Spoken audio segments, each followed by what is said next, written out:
What's hiding underneath things can be scary. Underwater, under your bed, especially what's under your carpet. Except when you get new carpet from Carpet One Floor and Home. After tearing up your old carpet, they'll vacuum and apply Health Annex antimicrobial to your subfloor, disinfecting and killing mold, mildew, and any remaining general awfulness. Carpet One Floor and Home goes the extra mile to protect you, your family, and your home. Carpet One Floor and Home in Columbia, making your home beautiful, guaranteed. Good morning. Welcome to Radio Friends on Tuesday, March the 2nd. And my friend zooming to us this morning. Two zooms in a row. This is Tuesday. We zoomed yesterday, and there she is, Barbara Buffalo, zooming today with us. How are you, Barbara? I'm good. How are you doing, Paul? Fine. With the city of Columbia. I don't know when the last time I've seen you in person was. What, 4 or 5 months ago? Yeah, no, it's been a while. Yeah, I've been doing a lot of virtual meetings. So I'm really hoping that a vaccine comes for me. Oh my goodness. I'm not that essential though, so I'm okay waiting till teachers get it. I hope everybody will take that shot when it becomes available. So hopefully we can all get back together by the end of summer or the end of the year. I would really like to be able to reach out and shake people's hands and give a hug. I miss that. Oh, I don't know.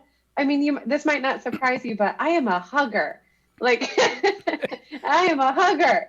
And this is just, woo. And I'm an extrovert, obviously. Yeah. So this is just not my jam. But I'm staying safe. I'm doing things I'm supposed to do so that we can all get back to whatever the next normal will be. Wearing that mask and keeping our social distancing. You know what I said?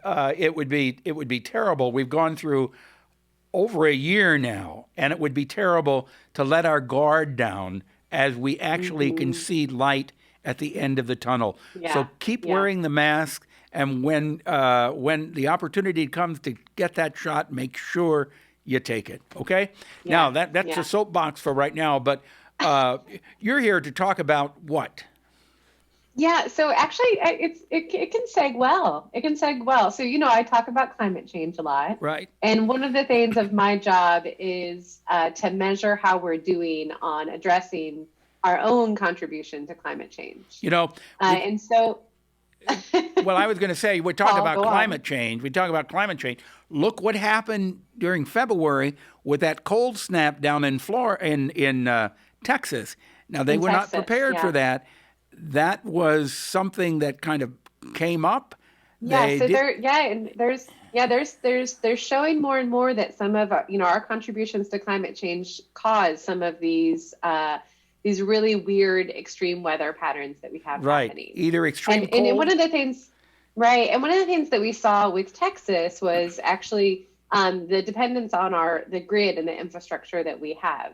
So there were some rumors out there that it was because of renewable energy, but from what we've seen, it's actually more related to the grid and the interconnectedness of our systems. And so the importance of having duplication in what your energy supply is, the importance of conservation, and just really making sure that we're doing everything as efficiently as we can is really key for this. Okay. So how do we stand? But what I'm here...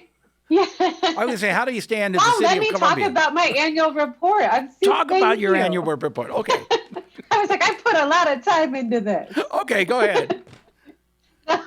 So in February, we put out our climate action and adaptation plans annual report. Yeah. It went to City Council on February 1st. You can get it on our website, como.gov/sustainability or comoclimateaction.com.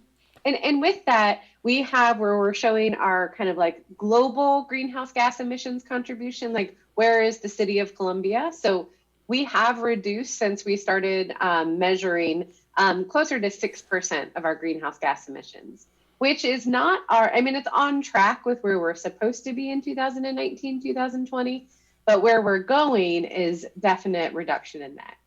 And so one of the things that the report does when you go and look at it is it's showing you what is helping reduce. And so the things that are really helping us reduce are related to energy and transportation. So we saw a decrease in our total like buildings energy consumption, a reduction in that in 2019 since 2015. And that's showing us that building codes that encourage energy efficiency, it's showing us that when people are replacing lighting or heating and cooling systems with the most efficient technology, that they're helping make a difference. The other thing, though, that it shows us is that items like having more renewable energy in our grid, or supporting more of like local solar panels on homes and businesses, is making an improvement on our overall reduction in greenhouse gas emissions. So it's showing us, and in the report, it'll have things for what people can do to help make a difference too. And the thing is, when you start saving, when you start using less, we all come out ahead because we're saving money ourselves and we're helping the environment. Right. So we know that when we conserve energy, we're making it cheaper. We don't have to buy as much energy then to put into our grids.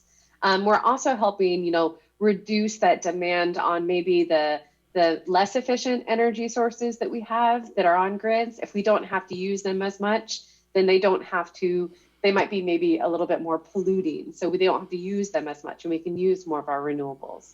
So there's lots of opportunities for ways that we can make a difference, both in your own home. Businesses can make a huge difference.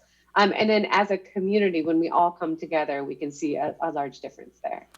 What do you think is the one thing that we can all do to make the biggest difference in the world? Yeah. Oh, that's a great question. You probably want me to say something easy like replace your light bulbs, but actually what I'm going to say is to be conscious in your decisions. We've talked about this before, usually around New Year's Eve, where I talk about being consciously competent. And it's that idea that we get so used to the easy way of doing things or just business as usual. But if there are ways that we can actually, as we're getting ready to do something, like let's say that you had the misfortune of having your furnace go out in February when it was super cold. Well, before replacing with just like the cheapest one that you can, is there a way that you can replace with a more efficient one that will use less energy and save you money over time? Right. So the other thing that will do. Yeah, you might pay a little bit more. No, you might pay a little bit more up front, but in the long term, you're going to end up saving a lot more. Right. And all of our local utilities have programs to help you with that. And so it's like, take advantage of those. We have the home performance with Energy Star, both with Boone Electric and with Columbia Water and Light. Okay. A lot of utilities offer these offers to help you reduce that cost and save money and energy. Barb, we're out of time. I know you could go on for another hour. All I would have to do is introduce you. I could just introduce you and I could sit here and be quiet and you could talk. But we're out of time. I'm just trying to, maybe I could be a replacement when you retire. All right. If people want more information, where do they go? Real quick. KOMO.gov/sustainability or find us on social media at KOMO Sustainability. Okay. Thank you for joining us. We're out of time. See you tomorrow. Bye-bye.